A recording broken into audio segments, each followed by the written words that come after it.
So most of you will have seen this by now. So this is the project ambition that's kind of been really framing where we're heading with the work.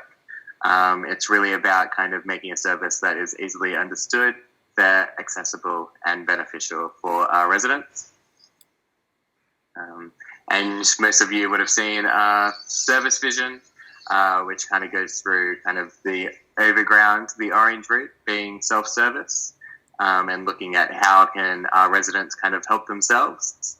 Then we have the Victoria line, which is kind of more of a supported approach with the resident to kind of create a shared plan and then kind of check in and nudge with them. And then we have the Piccadilly line, which is more for our most vulnerable residents to kind of really help them out by creating a multidisciplinary plan and kind of that whole collaboration and kind of focusing a lot more of our time on these residents. And as you can kind of see from this graphic, we really want to make sure that the self-service journey is kind of the default journey, that even if people are close to homelessness, if they have a high number of assets, they will kind of receive that self-service journey. Whereas we kind of, to do so, we need to have a focus on understanding what strengths and assets people have. And this will kind of help us know if they're able to help themselves. And it also shows the volume of people taking each pathway. And this way we can kind of see that we want the majority of people to kind of help themselves by understanding who's close to homelessness and kind of what are their strengths and assets, so we kind of know which pathway is suitable for them. Good morning, everybody. So this slide is showing what we're working on in this phase and over the next couple of weeks. The stuff highlighted in green is what we're working on currently and some of the other tools we've worked on in previous phases. And as we've spoken about before, as we go through the course of the project, trying to reduce your kind of need and dependency on legacy systems. We've specifically called out the next 2 weeks because we're coming to the end of this phase. And there's potentially a period after this 2 weeks where there'll be a bit of a pause for reflection and to give kind of operational and senior managers an opportunity to reflect on the work we've delivered to date and whether it's having the impact that's required, and to think very carefully about how the next bits of work on the roadmap are going to be prioritised and worked on. We don't have the slide in the deck, but you'll remember from previous show and shares, some of the things in that list to prioritise are work to replace tools used to manage the housing register, placements into TA, and potentially more work on the evidence store. It's kind of right and appropriate that we take that time to pause and reflect and work out what the next set of priorities need to be. So yeah, today we'll go through in more detail and give you updates on the evidence store, understanding vulnerability and assets, which from now on we're going to call Snapshot, just because it's much quicker and easier to say, and then isn't weighted too far on either the vulnerability or the assets. It's a snapshot of both. An update on the shared plan and self-service tools. First up today is Evidence Store, which is one of the newer tools we've been working on. And we're designing this to be a simple and fast way for staff and customers to upload and manage documents to hopefully improve efficiency and user experience. So how will this work? Staff and residents will be able to easily upload evidence documents, and those documents will all be stored and managed in one place, so there's going to be no need to go in and out of separate systems to find documents, and all those documents can be viewed from within single view. And ultimately, this is a tool that we envisage being able to be scaled outside the service to right across the council. And in the service vision, we anticipate that the evidence store is going to be most used at the approach stage, where we start to gather evidence about the resident's status, but it could also be used as a person continues their journey as and when more documentation is required. Good morning. So just a quick tech update from me. The last couple of weeks we've been working further on the evidence store API, which allows us to store and retrieve evidence documents easily.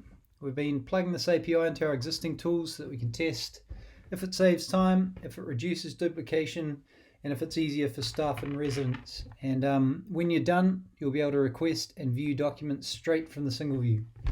Unfortunately, as you're probably aware, it's been a frustrating couple of weeks just with the IT issues going on in Hackney.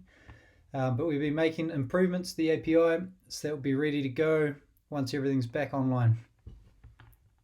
So over the last 2 weeks, most of you know that we've kind of been on a mission to kind of understand what's the average time from request to submission average time from submission to progression, average time processing a document manually, and average time collating documents required for common application, such as a benefits application.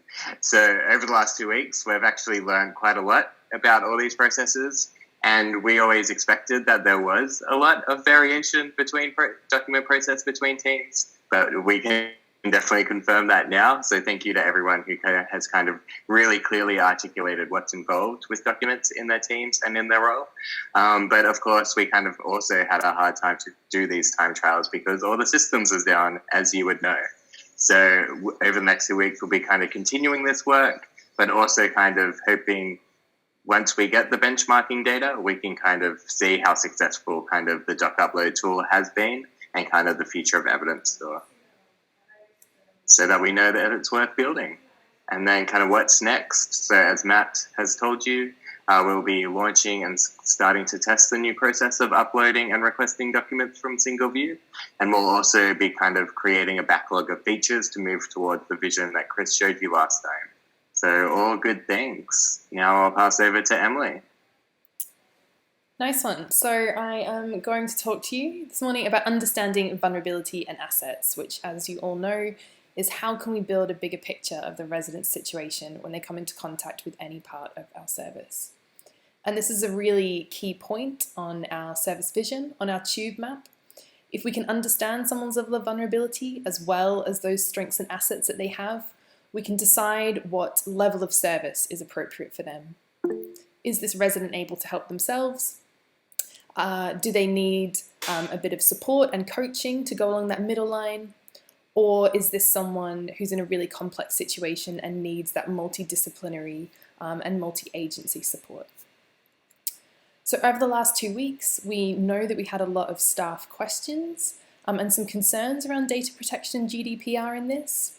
So we've been speaking to Nicholas, who's the data protection officer from Hackney, and we are happy to say that the council, as we know, is able to collect information necessary that's in the public interest, which basically means this is any information that can help you as a council deliver the best outcome. You are able to collect that. But there's something else that's about how do you advise residents about their data privacy rights and how they can exercise those rights. So you're able to direct people to go onto the Hackney website at hackney.gov.uk/privacy if they'd like to find out more about that. So over the last 2 weeks, we have been getting feedback from the 18 officers across 11 teams, which is brilliant, who have been using the Snapshot tool. And at the moment, we're collecting lots of feedback and having sessions with teams all around the service to also get some data that will inform that alpha assessment we spoke about last time, which basically means should we scale this across the service into a live tool. But today I'm very excited to introduce 2 officers from within the service to tell us about their experience of finding it and their ideas moving forward. So first of all, I'll hand over to Tony to talk a little bit about how he's been using it.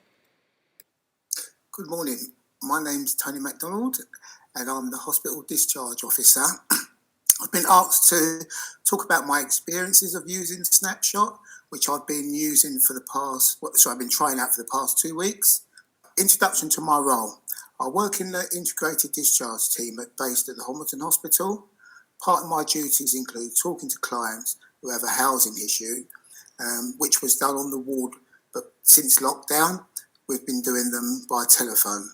The requests are received from the discharge planners, social workers and the ward staff.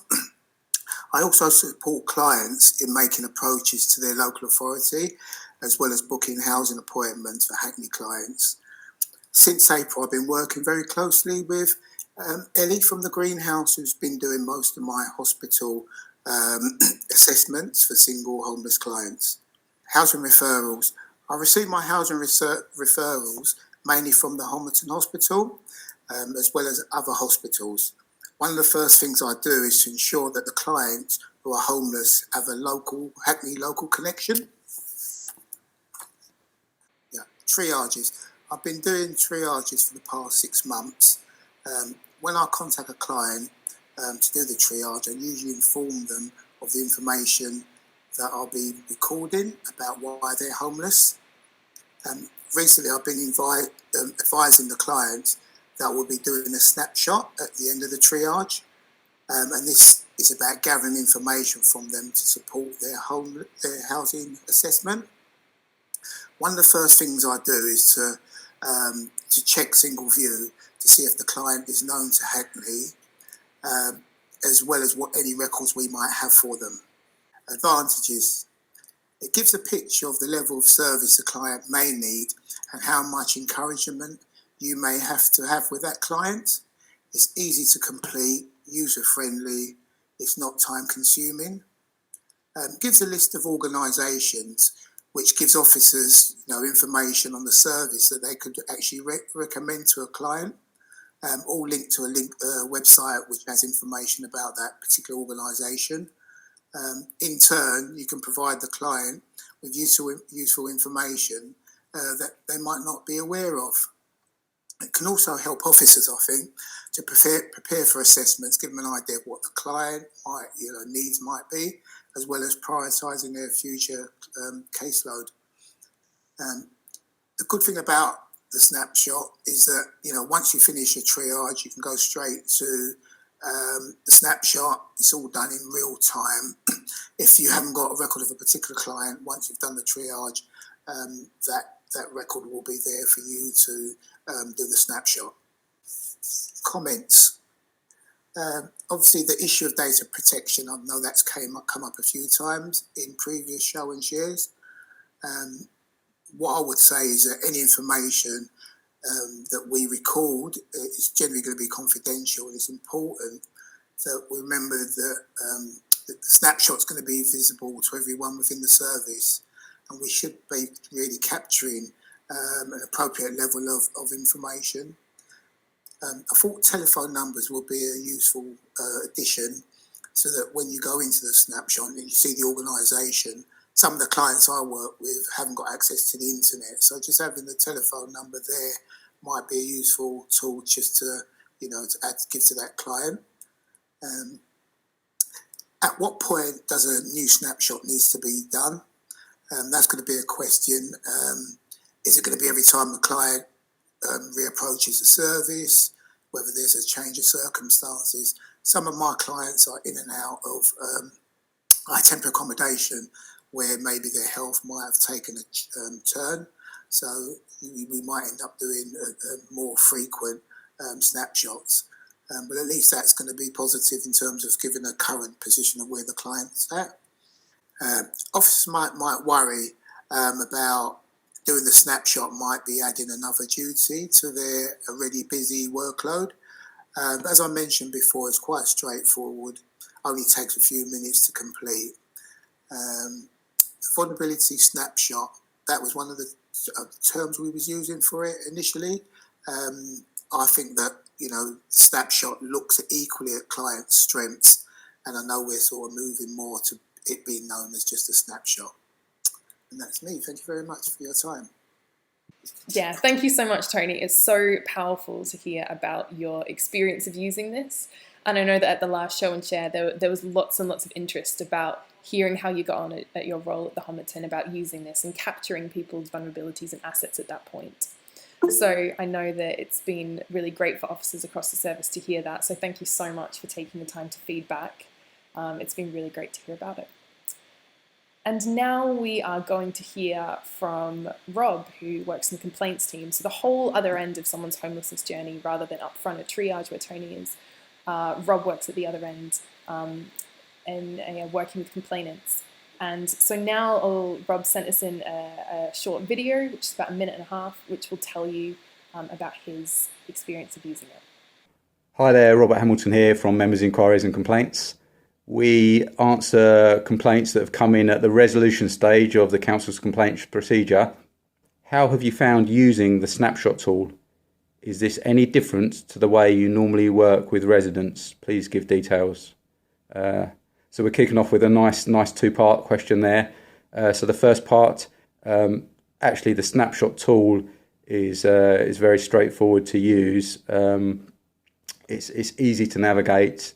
There are drop-down menus, drop-down sections there that prompt you with different types of vulnerability that you can tick.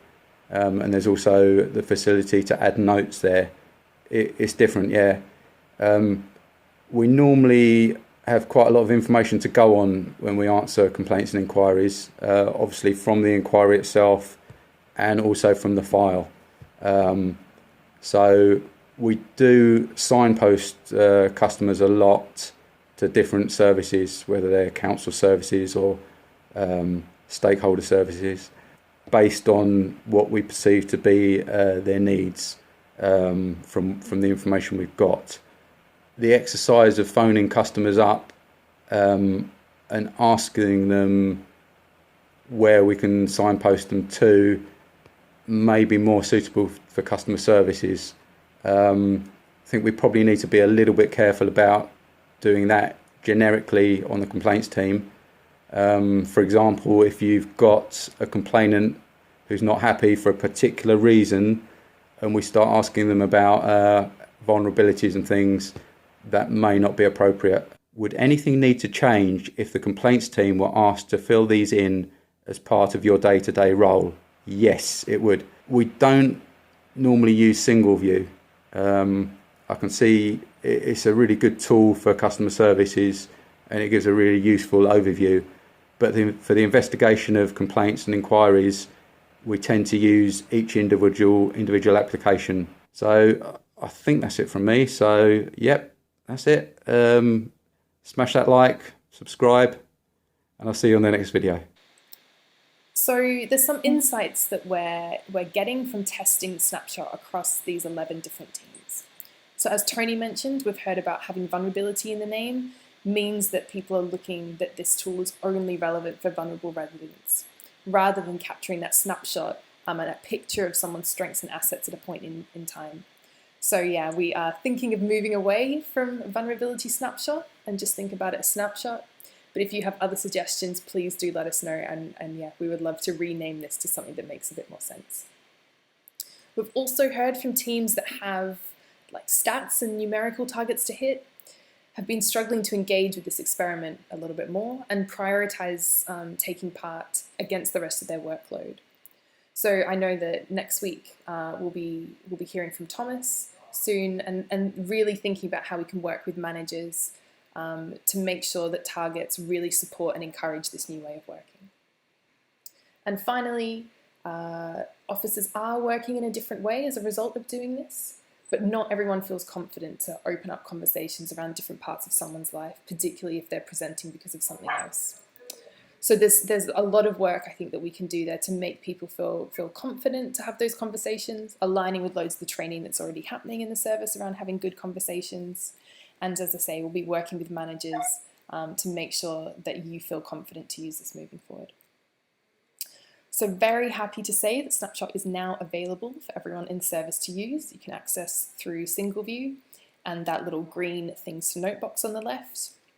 We have been doing a survey with people who've been filling it in, but we also want to know, does seeing those vulnerabilities and strengths on someone's record make a difference? So look out for a survey coming to you, and we'll be thinking about how we can support this way of working with your managers as well. And now for a quick update around self-service tools, which, as you know, these are interactive online tools that is that orange journey. How can we help people help themselves? So we've got tools for self-service and ways to kind of check in and automatically remind people of things, as well as information on the Hackney website, so publicly available information and advice. So we've had lots of ideas about self-service tools over the period of this project, and we've started to collect those into 3 different points, or 3 different buckets of things.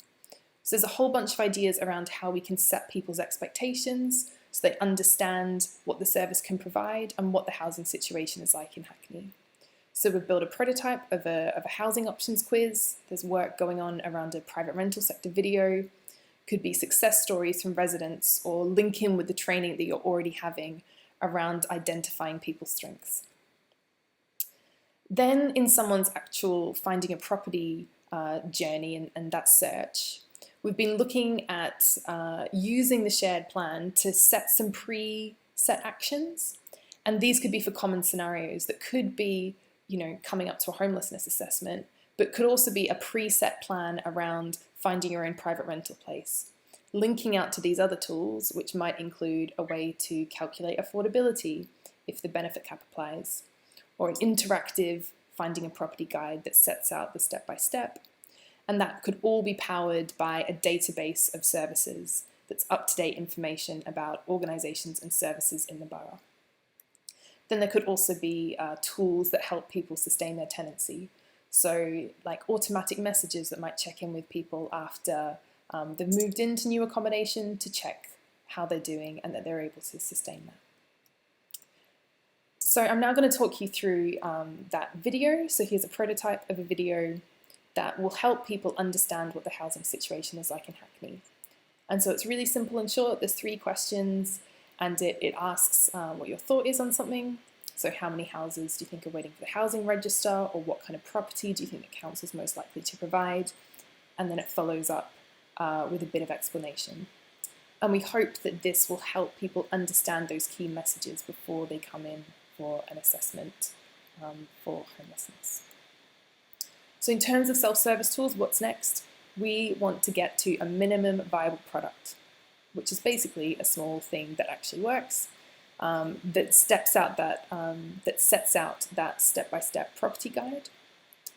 I know that Housing Supply team are working alongside Claire to produce some kind of videos about the private rental sector. So over the next couple of weeks, we're going to work with you to write a script, get your feedback, and we're going to try and get something in film for you for the next show and share.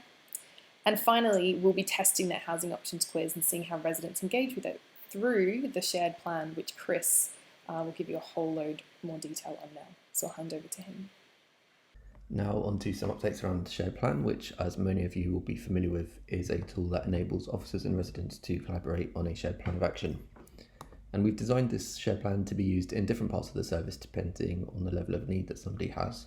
So for residents on the light blue line, a plan can be shared between a resident and their housing officer, and this could be used as a PHP. And then for somebody on the dark blue line with more complex needs, a plan can be created and shared between professionals from both inside and outside the service to better support their case. And this sprint we've been testing both of these 2 very different use cases of the shared plan. So the first has been testing it as a self-serve pre-assessment plan, where we've been aiming to find out if providing residents with an action plan before their homelessness assessment helps them to come better prepared to their interviews. And the second test has been running sessions with the housing and adult social care teams to collaboratively create plans for 2 residents with complex needs. And so here's an example of a pre-assessment plan, and the things that we want to find out here are if we share some actions with residents before their appointment, for example by asking them to watch an introduction to my housing options video, which we're in the process of making, or to take a housing quiz, how many will complete their actions before their assessment? Does their level of engagement at this point help officers understand if a resident is going to be suitable for a self-service journey? And does their plan help residents know what to expect from the council, and does it prime them regarding the level of participation that's going to be required from them going forward? So how we're testing this, this experiment is currently underway, and the way we're testing this is that at the point when a resident is triaged for a homelessness assessment, customer services are capturing the resident's details in a form for us, including any evidence that's going to be required for their case. And then as future Gov, we're creating and sending plans to each resident within 24 hours. And each plan includes a couple of simple actions to take, such as taking a housing quiz, along with more concrete actions to upload any evidence that's going to be required.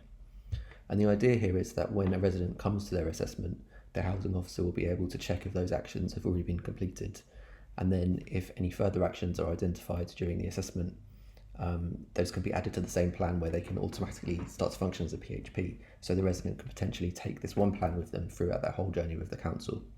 And so far we've tested and we've created 13 plans for residents, and those plans will be followed up over the next few weeks by the various housing officers who'll be conducting those residents' assessments. And here's a demo of how the pre-assessment plan works. So on the screen here you can see I have a text message from Hackney Council, and this has a link to my personalised shared plan. So if I tap this link, it's going to take me to my plan, and as I scroll down I can see my goal is to prepare for my housing needs assessment, and my target review date is the 27th of August, which is when my assessment interview is. And as I scroll down further, I can see that there are some actions here that have been assigned to me. So the first one here says start here, read about this plan. So if I open this one up, this is going to give me a bit more detail about what the plan actually is. And at the bottom it says I can start by marking this action as complete. So once I've read this, I can close this and complete this action. And then the next one is a housing quiz that I've got to complete. So again, if I open this one up, it gives me a bit more details and a link. So if I tap on this link, this is going to take me off to a housing quiz. And this will hopefully give me a bit more idea about the options that I'm going to be presented with in my assessment. So once I've done that quiz, I can then come back and also mark that one off as complete.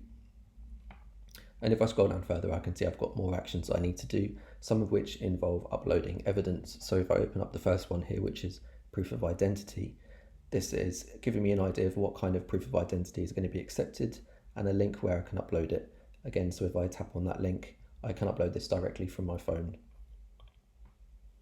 So what's next? So we now have text message reminders almost ready to go live. So every resident with one of these plans will automatically get a text message 48 hours before their assessment to remind them to complete their actions. We're going to be running briefing sessions with all of the housing officers involved in these assessments, and those sessions will be this Friday and next Monday. And we'll be arranging a follow-up session for those officers once the assessments for those 13 residents have been completed, for them to discuss how they found it and to give some feedback.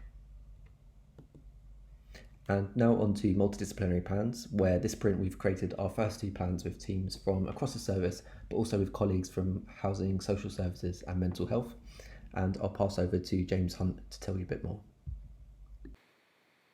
Thank you, Chris. Yes, we use a shared plan with a resident who has quite a complex history, a lot of different services involved, housing management, housing needs and social services. And we want to use shared plans to record all the work that we've been doing. We were doing it before over email chains, and of course these get lost if someone replies to a different point of the email chain, and all that work we were doing was kind of lost in people's inboxes.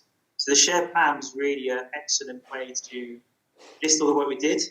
But what it showed is actually we were all working towards the same goal, and we really saw in one place actually how much work had actually taken place, which was a lot more than I expected. It also showed that actually we were supporting that resident. She has quite complex needs, but actually all different services came together and worked really well, and it was really pleasing to see that on place.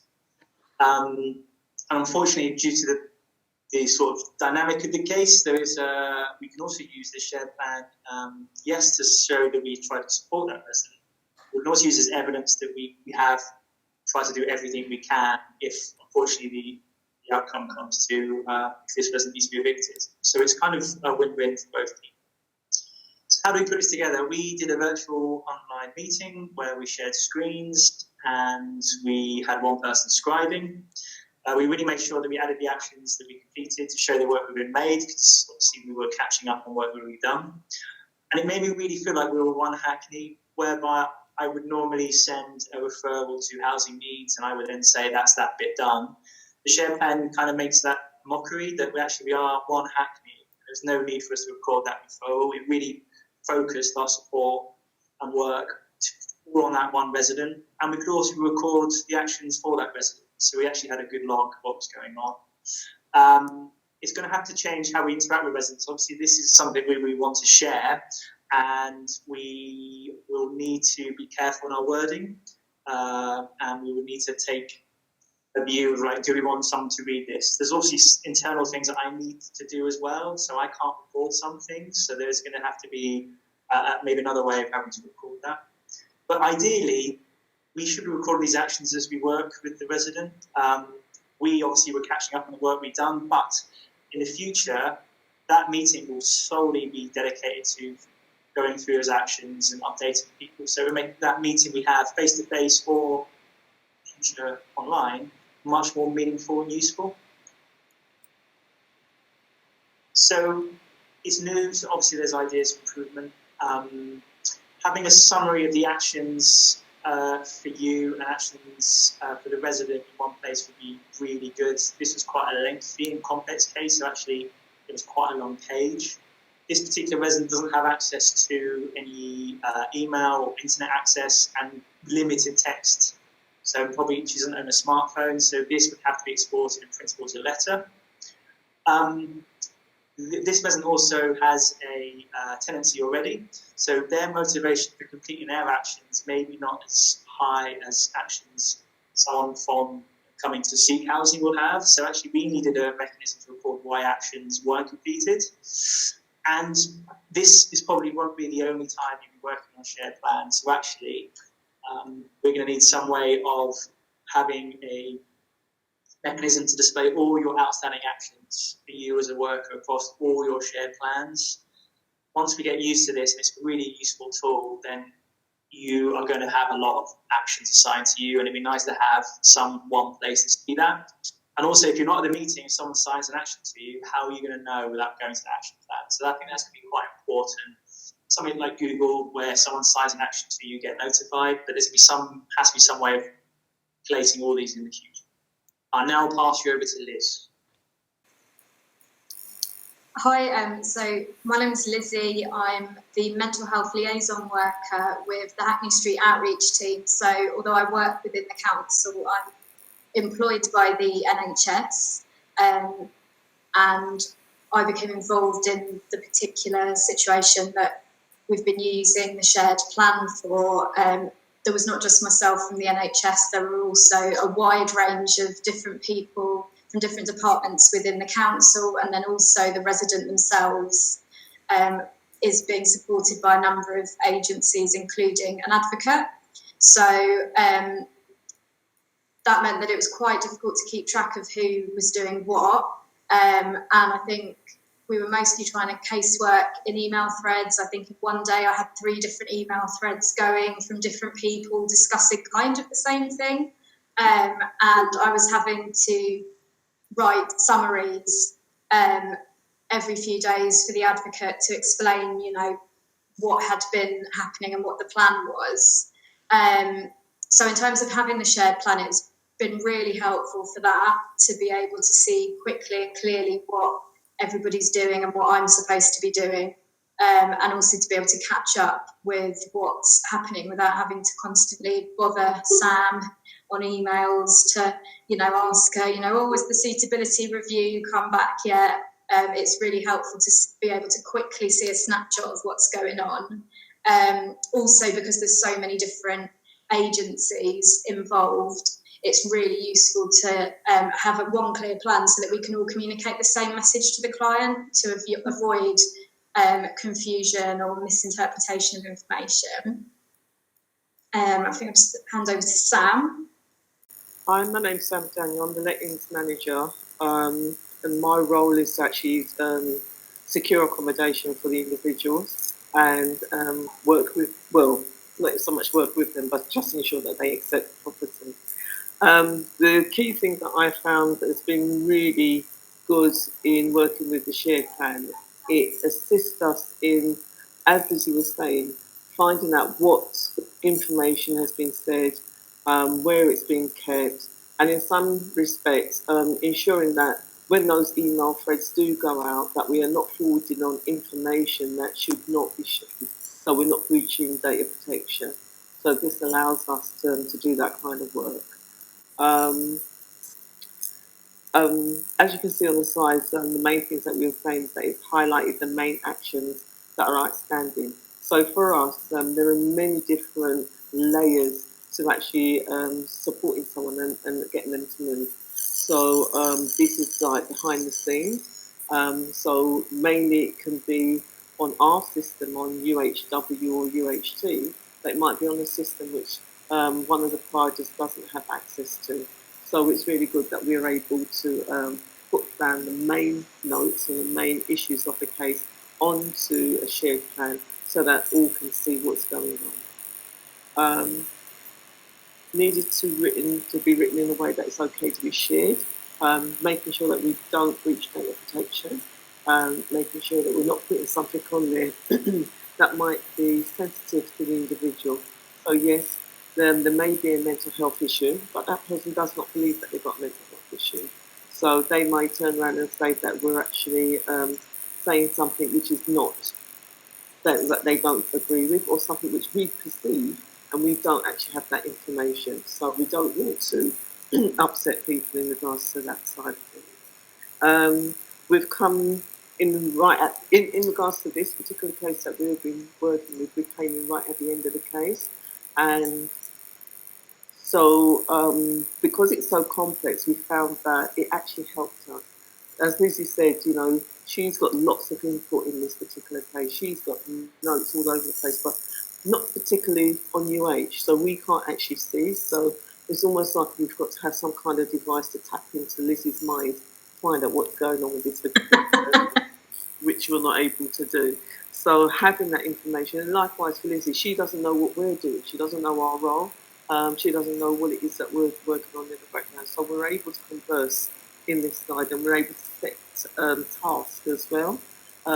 We need certain things done by a certain time. She doesn't have to keep on saying, well, what's going on? Because it's actually updated, it's there, you can actually see what's going on. And it could actually be helpful to share with the resident themselves or the applicant themselves, in that we can clearly demonstrate to them what is actually happening with their case.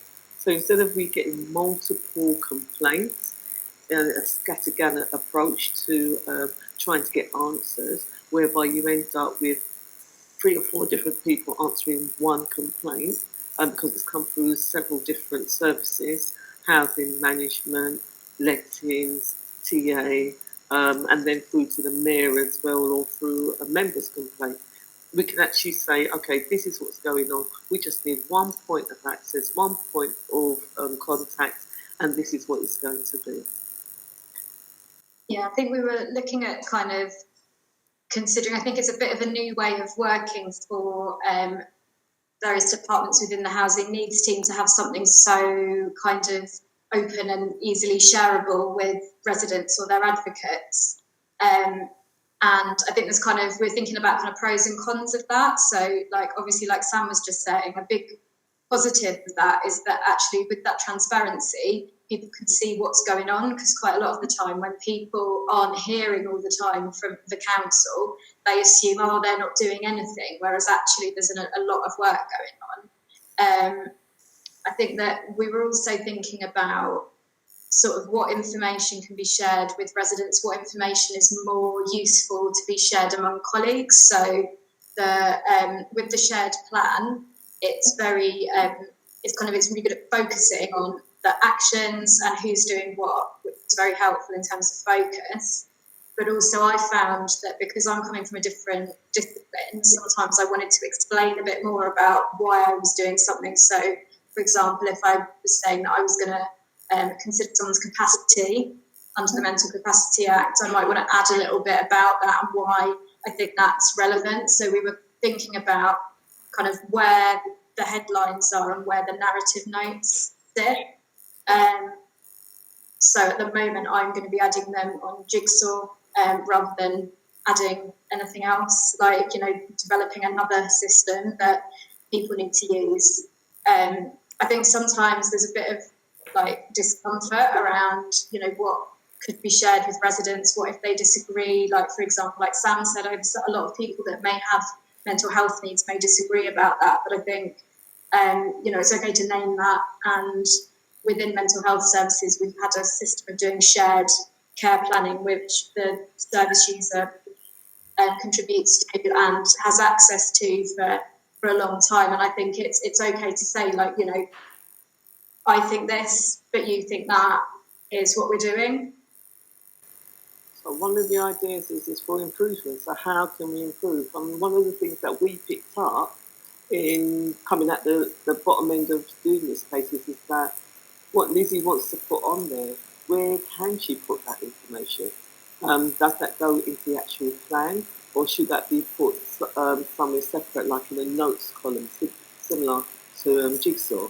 So that's one of the things that we found, because sometimes when you go into detail, you don't want all of that information in the actual plan itself. You just want that as a note at the side, so that whoever it is, any person coming in, a lay person or anyone from any discipline can come in and see exactly what that person's actually talking about in terms of any diagnosis, etc. That's been made. So for us as well, putting a list of all workers involved, what their roles are, and useful, which is useful for the staff and residents. You might have a name on there that you've never seen before, and you'll be like, well, become fixated on that particular name and say, well, what are they doing? What do they do? Rather than have that coming back, that information is also there. It's useful for residents as well, I think, because sometimes like they'll say like, oh, so and so from the council called me, or so and so from housing, but they may not know who everybody's individual role is and different teams and how that works.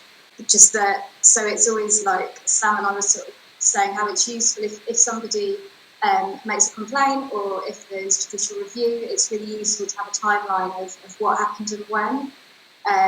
So one of the things I think that's going to be added in is so that with the actions we can clearly see which date it was completed on, because at the moment we've got sort of a review date, whereas it's useful to be able to, at the moment we're writing in completed on such and such a date, but it's useful to know and have clearly to have a timeline. That just cut down a lot of work in terms of together things for complaints.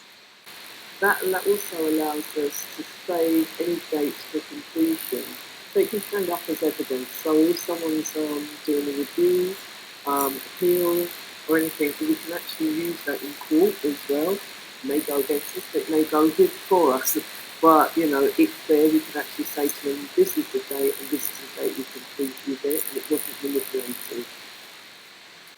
And similarly be able to, if say for whatever reason we've been unable to finish something by the given review date, what we noticed when using the shared plan was that if you go into it after the date that you've picked for the due date, then you can't edit it. So what we've been doing currently is moving the date to further in the future. And like just going back to sort of the drop-down option about whether it's a review date or a date for completion. So obviously at the moment, shared plan has everything as a review date, but particularly from kind of the housing side of things, from Sam's side of things, sometimes it's not a review date, it's this has to be done on this date. So I think it's useful to have the choice. Is this a really hard deadline, or is this something that we're going to review and see where we've got? Thank you so much, Lizzie and Sam. I know everyone will agree with me when they can, when I say how powerful it is to hear from yourselves and from James about actually hearing shared plans in practice with real residents who are in quite complex situations, and to really see this multidisciplinary work in practice supported by these new tools. So I'm pretty conscious of time. So I might not suggest that we roll onto an activity today and just use our last 5 or 10 minutes to stay open for questions. But other than that, if people need to head off, just want to say a massive thank you. It's so nice to see so many people on the call today. And just again, a huge thank you to all of our speakers. So hearing from Tony and Rob, hearing from James, Lizzie and Sam, it's been absolutely brilliant to have you come along today and talk about your experiences of trying out these new tools and working this new way. So thank you very much, everyone, and we look forward to seeing you in a couple of weeks.